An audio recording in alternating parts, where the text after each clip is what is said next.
Welcome to your refuge from AI-generated aviation slop. Today's video is about the Chinese Sukhoi Su-30MK2. This one in the colors of the People's Liberation Army Navy Air Force, or shorter said, the PLANAF, and Panzerkampf's rendition of it. We'll see if the model is worth the $150 these sell for these days. Let's jump into it. The Su-30's story starts in an unusual place, the skies of Korea to be precise. The Chinese Communist Central Military Commission and civilian leadership decided that, based on their review of events in Korea, sophisticated air power was unneeded. Their conclusion was that numerical superiority in the PLANAF would be enough to ensure that air cover and air power would be maintained over the Chinese naval forces. The thinking was thousands of MiGs and locally produced derivatives would be enough to maintain their defensive objectives and so forth. They bought thousands of Soviet-built MiGs and built more internally. This all changed in February 1991.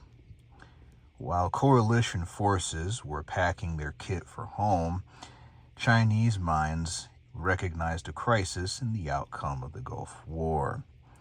The culture which brought strategist Sun Tzu to the world centuries ago immediately understood that the strategy that they had relied upon for decades was no longer valid. How long would China's fleet of 1960s and 70s era MiG aircraft and derivatives, how long would those airplanes last against the likes of the F-15E and the new generation of precision-guided weaponry? Meanwhile, speaking of change, in Moscow, a different transition was underway. In the process of moving from a decrepit communist state to a less disastrous capitalist society had its costs. One was the Russian aerospace sector. The Aircraft Design Bureau turned corporation Sukhoi presented and implemented a modernized Su-27UB trainer variant, which featured a superior radar, navigation systems based on satellite, both GPS and GLONASS, and precision weapons capability. And just as this Su-27UB variant was built and accepted by the Russian Ministry of Defense, that same ministry replied to Sukhoi that they simply had no money to order the new Su-30 variant in mass. Fortunately for Sukhoi, the geographic neighbor to the south had plenty of cash and need for their aircraft. The Chinese Central Military Commission, which is roughly analogous to the American Pentagon, sit down to solve their obsolescence problem using a two-step modernization strategy. Called the Walking with Two Legs plan, China would initially rely on foreign aircraft and technology so as to immediately acquire modern aviation assets and military capabilities. Once this phase was complete, the other leg would step forward, this one representing indigenous Chinese production and development of aviation technology. So thus, in fulfilling this strategy, China ordered in 2000 delivery of their first multi-role Su-30MK2, which at the time was their most advanced aircraft in the People's Liberation Army Navy Air Force inventory. I'm glad to share that multiple companies are producing decent die-cast renditions of Sukhoi aircraft. It used to be pretty much an all-hobby master game, but Panzerkampf has stepped forward with their iteration of the Flanker series. This one, as mentioned, is the PLANAF Su-30MK2. This example is 17 black, representing the colors of the 4th Division, 10th Regiment of the PLANAF. This one is serial, also, I should say, serial 85-01. It's safe to say that this aircraft no longer carries this interestingly attractive yet subdued air superiority gray color scheme, because in 2023 the Central Military Commission carried out reorganization of the Chinese military. So in that reorganization, this aircraft and the rest of the PLANAF's inventory of Su-30MK2s was transferred to the People's Liberation Army Air Force under the 804th Brigade in 2023. So the pros of this, the shape is accurate. I'm glad to share that it captures the overall look of the flanker very well. I'm also glad to share that the cockpit detail is resolved very nicely, especially in the back seat. There's no corners cut in presenting the weapon systems officer's workspace in the model. So the HUD and the multifunction displays, which of course are the raison d'etre of the Su-30, are done really nicely here. Magnetic parts, glad to see that Panzerkampf is innovating. They're trying to implement something new. More to come on this as we explore the model a bit further. And the weapons are fairly complementary and are comprehensive too. So the release can be displayed in multiple ways, and thanks to the magnetic parts, you can display this airplane with no rails at all, a few rails on the aircraft, or fully loaded out to the brim. Most combat aircraft are not flown day to day with a maximum payload, so this is a nice ability to have. You can present it with a minimum amount of realistic ordnance, right?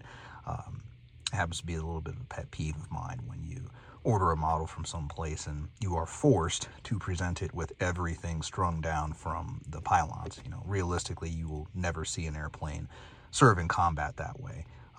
Most of that's honestly just marketing. Like, for example, the F-15EX having 22 missile capability. Yeah, it's nice to have, but realistically, you will not see an operator of that airplane carrying $22 million worth of long-range AMRAAM missiling. It's just not going to happen. Not on one airplane.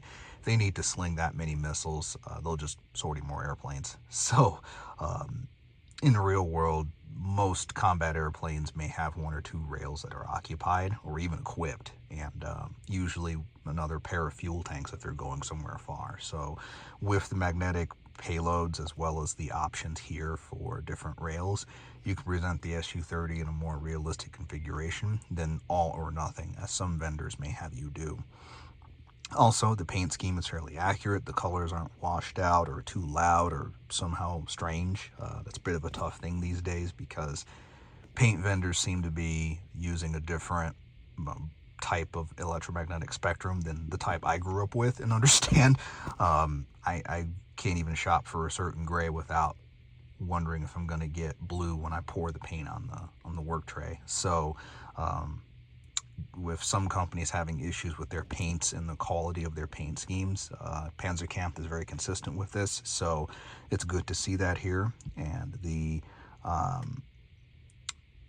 accents to some of the payloads, like the accent, I should say, to the engines, reflecting the AL-31 Saturn motors.